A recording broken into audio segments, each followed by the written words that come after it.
माझं नाव आहे ऋतिकेश चकोला आणि आम्ही सांगतो की आमचा मोबदला द्या, नंतर काम करा. तर तेवढ्यात जे प्राण साहेब होते त्यांनी आणि बाकीचे पोलीस कर्मचारी होते, खोटरे साहेब, गांगोडे साहेब आणि बोरसे साहेब, ह्या लोकांनी माझ्या बोचीत पकडून, माझ्या पट्याला पकडून दाबण्याचा प्रयत्न केला आणि जो JCB बुलडोझर होता त्या मशीनवरती हा डोका आपटला आहे. आणि अशा पद्धतीचं मला पूर्ण दिवस पोलीस कोठडीत कोंडून ठेवलं आणि लघवीला पण जाऊन देत नाही.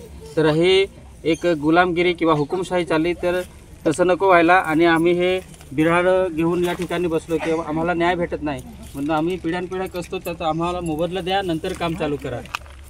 थँक्यू. मुंबई वडोदरा द्रुतगती महामार्गाच्या उभारणीवरून तलासरी तालुक्यात तणावाचं वातावरण आहे. येथील 25 कुटुंबियांचे बिऱ्हाड आंदोलन आज 3 महिन्यांपासून सुरूच आहे.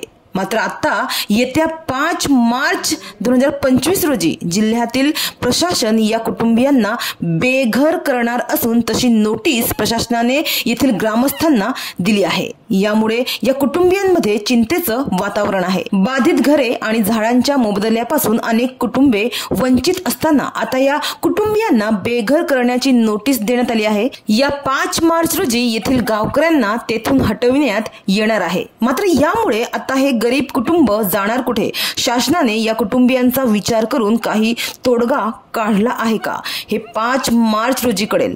मात्र सरकार एवढे निर्दयी का? आमच्यासारख्या आदिवासी शेतकऱ्यांवर अन्याय का, असा सवाल येथील ग्रामस्थांनी केला आहे. मुंबई वडोदरा एक्सप्रेस वेचे काम पालघर जिल्ह्यामध्ये तलासरी मधील कोचाई, बोरमाळ, सावरोली या गावामध्ये सुरू आहे. या भागात बहुतेक आदिवासी शेतकऱ्यांच्या जमिनी संपादित केल्या जात असून बोरमाळ येथे अधिकारी तसेच प्रशासकीय अधिकारी यांनी शेतकऱ्यांच्या घरावर तसेच झाडे जमिनीवरती बुलडोझर चालवत जमीन अधिग्रहण करण्याचं काम जबरदस्तीनं केलं आहे. हे काम केंद्र सरकारचे असून याबाबत आदिवासी शेतकऱ्यांना याचा कोणताही मोबदला दिला नसताना जबरदस्तीने शेतकऱ्यांच्या जमिनी बळकावून अधिग्रहण केल्या जात आहे. शेतकऱ्यांचा आरोप आहे की शासनाने अद्याप योग्य भरपाई दिलेली नाहीये आणि पैसे न देता जमिनी संपादित केल्या जात आहे. शेतकऱ्यांच्या मते जमिनीच्या संपादनासाठी त्यांना कोणतीही पूर्वसूचना देण्यात आली नव्हती. शासनाने चर्चा किंवा योग्य तोडगा काढण्याऐवजी जबरदस्तीने काम सुरू केल्याचा आरोप त्यांनी केला आहे.